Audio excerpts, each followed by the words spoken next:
1526 سے لے کر 1857 تک مغلوں نے بھارت کے اوپر حکومت کی، جو کہ مسلمان تھے، یعنی کہ انہوں نے ہندو اور مسلم دونوں کے اوپر اپنی حکومت جمائی۔ تو کیا مغلوں کے دور میں مسلمز اور ہندو کے درمیان کانفلکٹس نہیں تھے؟ اس وقت مسلمانوں کی ڈیمانڈ کیوں نہیں تھی اپنے دوسرے ملک کے لیے؟ کیونکہ اس وقت جو نظام تھا وہ نظام بالکل صحیح چل رہا تھا، جو کہ مسلمز اور ہندو دونوں کو اپنے مذہب میں آزادی دے رہا تھا۔ لیکن ایسی کیا وجوہات پیدا ہوئیں کہ مغل امپائر کا اس دنیا سے نام ختم ہو گیا؟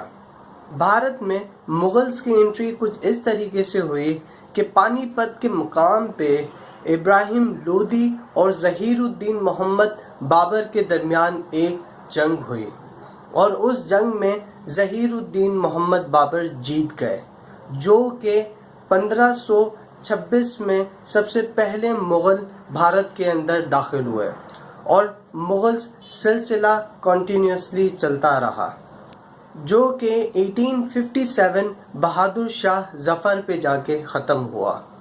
یوں تو بھارت نے 3 ایجز دیکھی ہیں، سب سے پہلی اینشنٹ، سیکنڈ میڈیول، اور تھرڈ ہے modern age. Medieval means middle age. کہا جاتا ہے کہ اورنگزیب کی وفات کے بعد ماڈرن ایج کا آغاز ہوا، اور وہی ماڈرن ایج وجہ بنا پاکستان بننے کی۔ انگریزوں نے 1600 میں بیوپار کے بہانے ہندوستان کی سرزمین پہ قدم رکھا، اور جہانگیر سے اجازت چاہی کہ ان کو ایک جگہ دی جائے اونٹ کی کھال کے برابر، جہاں پہ وہ اپنا ڈیرا ڈال سکے۔ تو جہانگیر نے ان کو اجازت دی کہ وہ جو ہے اونٹ کی کھال کے برابر جو ہے وہ اپنا ڈیرا جما سکتے ہیں۔ تو انگریزوں نے اونٹ کی کھال کا ایک دھاگا بنایا بہت لمبا، اور اس دھاگے میں جتنی بھی جگہ آ سکتی تھی وہ ساری جگہ پہ انہوں نے اپنا ڈیرا جمایا۔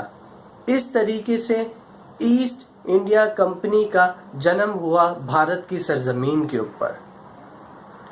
انگریزوں نے ایک چیز نوٹ کی کہ اورنگزیب کی وفات کے بعد اورنگزیب کے بچے آپس میں لڑنا شروع ہو گئے، کیونکہ مغل امپائر میں ایک یہ دستور بن چکا تھا کہ اگر آپ کو اپنے باپ کی سیٹ یا سلطنت چاہیے تو آپ کو لڑ کے اپنی دلیری دکھا کے پھر آپ جو ہے اس کے مستحق بن سکتے ہیں اور ایک مغل امپائر بن سکتے ہیں۔ انگریزوں نے اسی بات کا فائدہ اٹھاتے ہوئے مغلز کو عیاشی کی طرف رائج کیا اور ڈیوائیڈ اینڈ رول کا سسٹم چلایا، جس میں وہ 2 سلطنتوں کو آپس میں لڑواتے تھے، اور جو ویک پڑ جاتی تھی اس کی جگہ جا کے وہ بیٹھ جاتے تھے اور اپنا ایک بادشاہ بنا لیا کرتے تھے۔ وہ بادشاہ صرف ایک کٹ پتلی کا کام کرتا تھا، جو برٹشر چاہتے تھے وہی وہ بادشاہ کرتا تھا۔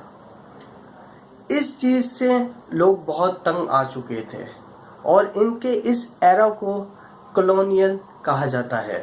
کولونیل سسٹم سے ہی پالیٹکس، اکنامی، کلچر کا جو ہے آغاز ہوا، اور کولونیل سسٹم سے ہی ٹیکسز جو ہے وہ اسٹارٹ ہوئے۔ برٹش نے ٹیکسز لگانا شروع کر دیے جب وہ اقتدار میں آئے۔ انہوں نے غریب عوام کے اوپر بہت ظلم کیا۔ فائنلی مسلمز اور ہندو دونوں تنگ آ چکے تھے برٹشرز سے، تو ہندو اور مسلمز دونوں ان کی بغاوت کرنا چاہتے تھے۔ جب انگریزوں کو اس چیز کا احساس ہوا کہ یہ ہمارے لیے باغی ہو رہے، تو کیوں نہ ہم ان میں بھی ڈیوائیڈ اینڈ رول کا سسٹم چلائیں۔ تو انہوں نے ہندوؤں کو اچھی پوسٹ دینا شروع کر دی، اور مسلمز کو، کیونکہ مسلمز امپائر بھی تھے، جب ان کا وجود ختم ہوا تو مسلمز جو ہیں وہ لاچار ہو گئے تھے، تو مسلمز کو زیادہ سے زیادہ دبایا جائے تاکہ ہم ہندوؤں کو اور مسلمز کو لڑائیں آپس میں اور ان کے اوپر حکومت کر سکیں۔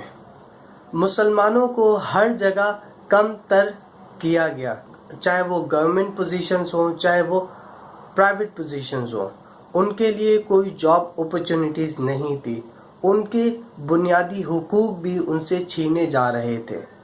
سب سے پہلے تو انگریزوں نے فارسی اور اردو زبان کی جگہ انگریزی زبان کو ترجیح دی۔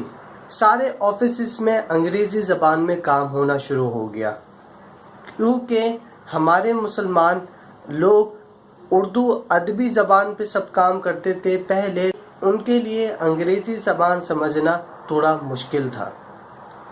یہ صورتحال جب سر سید احمد خان کو پتہ چلی تو سر سید احمد خان نے مسلمانوں کو سمجھایا اور مسلمانوں کو ایک نئی راہ بتائی کہ تم اگر اسی طریقے سے چلتے رہو گے تو ایک وقت آئے گا کہ مسلمانوں کو یہ کچھ بھی اپنے آگے نہیں سمجھیں گے۔ اب جو ماڈرن ورلڈ ہے اس کو تمہیں اپنانا ہوگا، یعنی کہ تمہیں تعلیم حاصل کرنی ہوگی اور تمہیں انگریزی سیکھنی ہوگی۔